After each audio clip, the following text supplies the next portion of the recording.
हम ये बताना चाहते हैं, मोदी जी जैसे आप सिखों से प्यार करते हैं, ऐसे सिख आपसे भी इतना ही प्यार करते हैं। कांग्रेस ने श्री दरबार साहब, जिसको गोल्डन टेम्पल कहते हैं, उसके ऊपर हमला कराने वाली कांग्रेस। मोदी जी ने कहा ये देश अकबर बाबर औरंगजेब का नहीं, ये देश गुरु नानक, गुरु तेग बहादुर, गुरु गोबिंद सिंह जी का। पंजाब के अमृतसर के अंदर 41 गुरुद्वारों को गिराने वाली कांग्रेस है।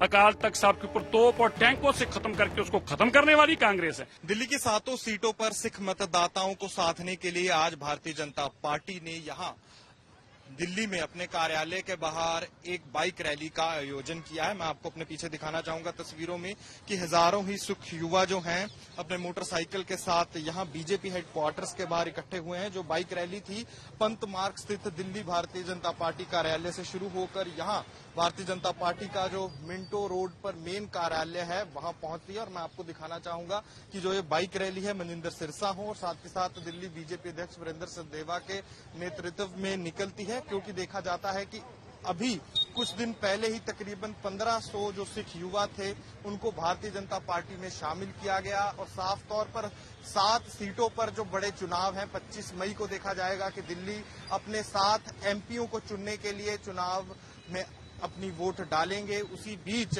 जो भारतीय जनता पार्टी है उन्होंने समाज के हर क्षेत्र से लोगों को साधने का जो अपना प्रयास है वो शुरू कर दिया है। इसी बीच हमसे बातचीत करते हुए मनिंदर सिरसा ने साफ तौर पर बताया कि भारतीय जनता पार्टी ने क्या क्या जो काम है सिखों के लिए किए हैं, चाहे वो 1984 के जो पीड़ित हैं उनको इंसाफ दिलवाने की बात हो, चाहे वीर बाल दिवस को मनाने की बात हो, और भी जो अन्य बड़े मुद्दे हैं जो सिख सियासत और सिख संगत से जुड़े हुए हैं उन पर भी उन्होंने अपनी बात रखी। क्योंकि दिल्ली में तकरीबन 4% के आसपास सिख आबादी है। ये बड़ी आबादी है जिसका सीधा सीधा जो ज्यादा आप देख सकते हैं ये आबादी पश्चिमी दिल्ली में रहती है और वहां के जो लोकसभा के क्षेत्र है वहां पर इस आबादी का एक बड़ा रोल है। और आज शाम को भी देखा जाएगा कि दिल्ली के मुख्यमंत्री अरविंद केजरीवाल पश्चिमी दिल्ली में महाबल मिश्रा जो है कमलजीत शहरावत के जो अगेंस्ट खड़े हुए हैं आम आदमी पार्टी और कांग्रेस के इंडिया अलायंस के कैंडिडेट हैं, उनके लिए चुनाव प्रचार भी करेंगे। उसी बीच आज सुबह दिल्ली बीजेपी ने भी एक सिखों के लिए एक जो बाइक रैली को बुलाया है। दिल्ली की 7 लोकसभा सीटों पर सिख मतदाताओं को साधने के लिए आज भारतीय जनता पार्टी ने एक बाइक रैली का आयोजन किया सिक्स विद मोदी। इस पर और बातचीत करने के लिए मेरे साथ बीजेपी नेता मनिंदर सिरसा जी हैं। तो सिरसा जी, आज एक बाइक रैली रखी गई, क्या कारण था? देखिए, हम हजारों की तादाद में आज नौजवान युवा इकट्ठा हुआ है दिल्ली के अंदर देश से। हम ये बताना चाहते हैं, मोदी जी जैसे आप सिखों से प्यार करते हैं, ऐसे सिख आपसे भी इतना ही प्यार करते हैं। जिस तरह से आपने 1984 के कातलों को चुन चुन कर जेल में डाला, जिस तरह से आपने श्री दरबार साहब पे हमला करने वाले लोगों को बेपर्दा किया, पार्लियामेंट में खड़े होकर कि तुमने पाप किया था, श्री अकाल तख्त साहब को गिराने वाली कांग्रेस को आपने बेपर्दा किया। जब सिखों को अफगानिस्तान में जरूरत पड़ी तो आपने अपने एयरफोर्स के सरकारी जहाज भेजकर अफगानिस्तान दूसरी कंट्री से हमारे सिखों को और गुरु ग्रंथ साहिब जी के स्वरूप लेके आए। जब जरूरत पड़ी तो करतारपुर साहब के गुरुद्वारों के दर्शन के लिए आपने एक हिस्टोरिकल कॉरिडोर बनाया जो पूरी दुनिया में जाना जाने लगा। और जब जरूरत पड़ी तो मैं कहना नहीं चाहता लेकिन कहीं मेरा रहा भी नहीं चाहता, हमें औरंगजेब, अकबर और बाबर का इतिहास पढ़ाया जाता था। मोदी जी ने कहा ये देश अकबर बाबर औरंगजेब का नहीं, ये देश गुरु नानक, गुरु तेग बहादुर, गुरु गोबिंद सिंह जी का। और कहा ही नहीं, बकायदा पूरे देश के अंदर एक राष्ट्रीय दिवस मनाया साहिबजादा गुरु गोबिंद सिंह जी के छोटे बच्चों के नाम के ऊपर। बाबा जोरावर सिंह और बाबा फतेह सिंह जी जो जिंदा नीहों में चिंदी गए थे, उनका इतिहास दुनिया को पता चले, ये हमें मोदी जी की देन है। इसलिए हमारे नौजवान कहते हैं जब मोदी जी हमारे साथ हैं तो हम भी मोदी जी के साथ हैं। किसी भी देखा जाता है कि ओपोजिशन पार्टी साफ तौर पर भारतीय जनता पार्टी पर आरोप लगाती हैं कि वो सिख विरोधी पार्टी है या माइनॉरिटी विरोधी पार्टी है। नहीं, बिल्कुल वो करेंगे ना।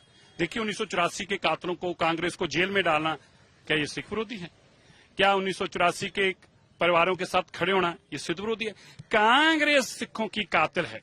कांग्रेस ने श्री दरबार साहब, जिसको गोल्डन टेम्पल कहते हैं, उसके ऊपर हमला कराने वाली कांग्रेस है। श्री अकाल तख्त साहब को गिराने वाली कांग्रेस है। दरबार साहब में 1 जून से लेकर 10 जून तक हजारों बेगुनाह बच्चों को, माताओं को मरवाने वाली कांग्रेस है। पंजाब के अमृतसर के अंदर 41 गुरुद्वारों को गिराने वाली कांग्रेस है। अकाल तख्त साहब के ऊपर तोप और टैंकों से खत्म करके उसको खत्म करने वाली कांग्रेस है। देश भर के अंदर 8000 सिखों के गले में टायर डाल के आग लगाने वाली कांग्रेस है। और फिर उन कातलों को मुख्यमंत्री, मंत्री और मेंबर पार्लियामेंट बनाने वाली कांग्रेस है। और पंजाब के अंदर एक दहाके के अंदर 1 लाख नौजवानी खत्म करके आतंकवाद के नाम पर, ये वो कांग्रेस के पाप हैं जिसको छुपाने के लिए कांग्रेस ऐसा जो एक नैरेटिव पेश करने की कोशिश कर रहे हैं। इसीलिए देश का सिख कह रहा है कांग्रेस कातलों की पार्टी है, गांधी परिवार कातलों का परिवार है। देश का कोई भी सिख मर सकता है लेकिन कांग्रेस को वोट डालने का सपना भी नहीं देख सकता। इसी बीच फिर से देखा गया कि दिल्ली के मुख्यमंत्री अरविंद केजरीवाल बेल पर बाहर आते हैं और आते ही भारतीय जनता पार्टी पर आक्रामक होकर निशाना साधते हैं। क्या कहेंगे? देखिए, ये गलत आप कह रहे हैं कि वो बेल पर बाहर आए हैं, ऐसा नहीं है।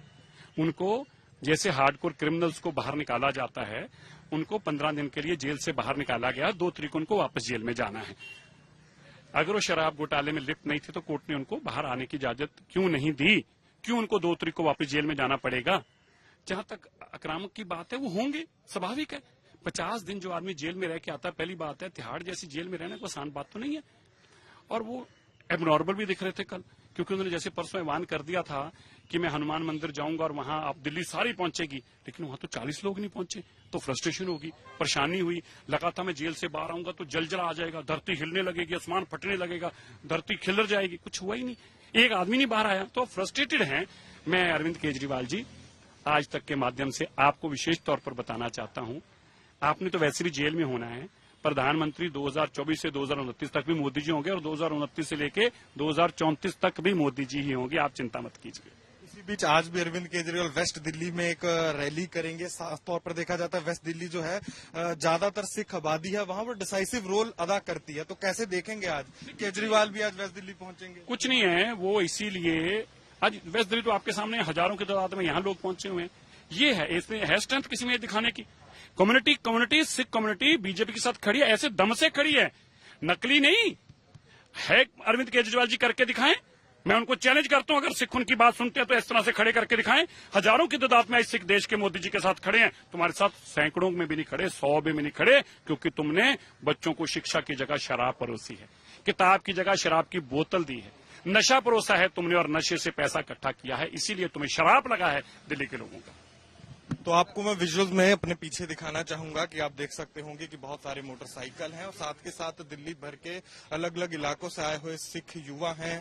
और जो साफ तौर पर आप देख सकते हैं कि एक बाइक रैली का आज आह्वान किया गया था दिल्ली प्रदेश भारतीय जनता पार्टी से, जो दिल्ली प्रदेश ऑफिस से चलकर यहाँ मेन जो हेडक्वार्टर्स है बीजेपी का वहां आती है। और साफ तौर पर आप देख सकते हैं मनजिंदर सिरसा ने हमसे बातचीत करते हुए बताया कि क्या क्या जो भारतीय जनता पार्टी ने सिखों के लिए काम किए हैं और कैसे जो सिखों का विश्वास है वो वक्त के साथ भारतीय जनता पार्टी पर और बढ़ा है। कैमरामैन नासिर खान के साथ अनमोल बाली की दिल्ली से रिपोर्ट।